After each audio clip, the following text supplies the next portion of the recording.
Hello friends, आज हम लोग टॉन्सिल के डिसीज़ेस के बारे में डिस्कस करेंगे।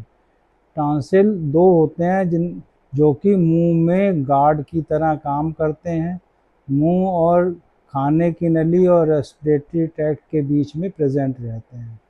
ये चार तरह के होते हैं, लेकिन जो पैलेट के दोनों तरफ रहते हैं गार्ड की तरह, ये पैलेटाइन टॉन्सिल्स होते हैं, जिनको रूटीनली हम लोग टॉन्सिल कहते हैं।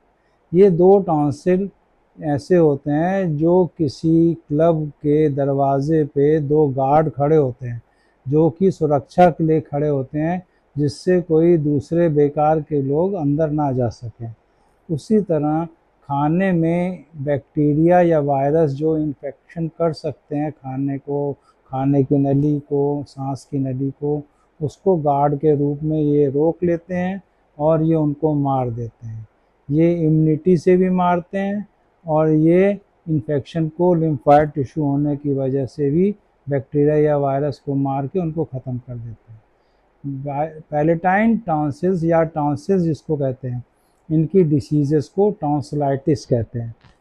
Itis means infection, tonsillitis means infection of the tonsils. ये इन्फेक्शन जो होता है, टॉन्सिल में छोटे छोटे गड्ढे होते हैं जिनको क्रिप्ट्स कहते हैं।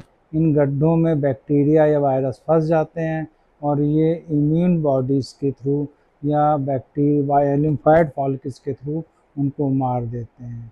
जब भी खाना वहाँ से पास होता है तो ये इन्फेक्शन इस तरह कंट्रोल करते हैं। ये इन्फेक्शन वायरल भी होता है और बैक्टीरियल भी होता है।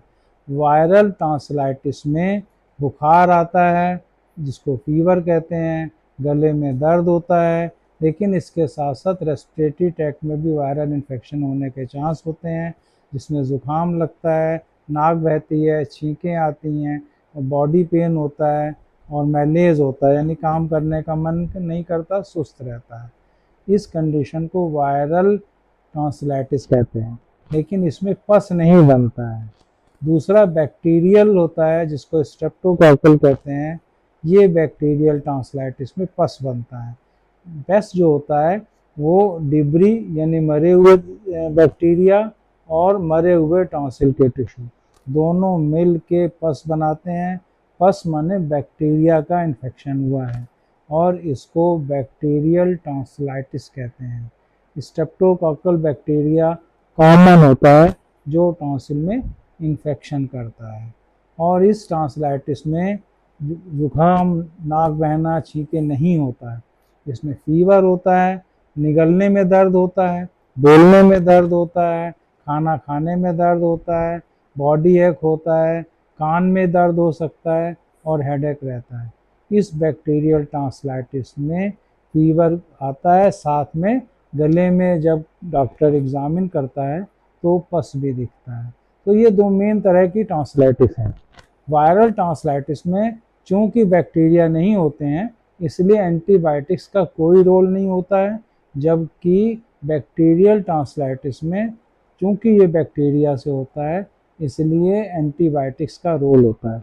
ये एंटीबायोटिक्स का पूरा कोर्स करना चाहिए और केवल ईएनटी सर्जन के सुपरविज़न में प्रॉपर तरह की एंटीबायोटिक दी जानी चाहिए। यूजली अब घर में पैरासीटामॉल ले सकते हैं या ओरल हाइजीन के लिए नमक पानी के गरारे कर सकते हैं, या आप गुनगुना चाय का पानी पी सकते हैं। इस तरह की चीज़ों से टेम्परेरी रिलीफ मिल जाता है, लेकिन अगर ये रिलीफ 2 से 3 दिन तक नहीं मिलता तो डॉक्टर के पास जाना चाहिए।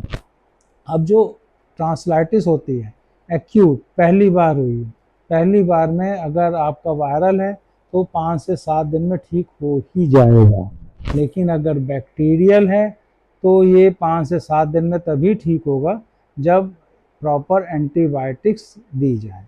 एक्यूट इन्फेक्शन माने ताज़ा हुआ, बहुत तेज़ दर्द हो रहा है, बहुत तेज़ बुखार आ रहा है, इसको एक्यूट इन्फेक्शन कहते हैं। लेकिन अगर यही इन्फेक्शन बार बार होता है तो इसको सब एक्यूट और बाद में क्रॉनिक टॉन्सिलाइटिस कहते हैं।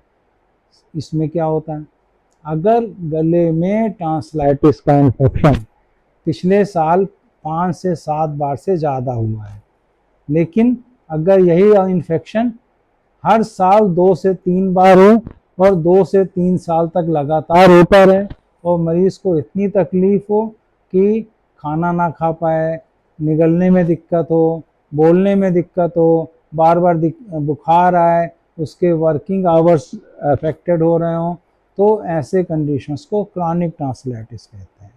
एक्यूट टॉन्सिलाइटिस एंटीबायोटिक्स और दवाओं और मैनेजमेंट से मेडिकल मैनेजमेंट से ठीक हो जाता है, जबकि क्रॉनिक टॉन्सिलाइटिस दवाइयों से केवल कंट्रोल होती है, लेकिन इसका परमानेंट इलाज ऑपरेशन करके टॉन्सिल को रिमूव कर दिया जाता है, जिसको टॉन्सिलेक्टमी कहते हैं, और ये ईएनटी सर्जन द्वारा किया जाता है। अब इन्फेक्शन का काज क्या होता है? इन्फेक्शन का काज होता है इन्फेक्टेड फूड, या किसी को टॉन्सिलाइटिस है, उसने आपके मुंह पे खांस दिया, उसने आपके मुंह पे छींक दिया, तो ऐसे भीड़ भरे इलाकों में भी कॉमन होता है।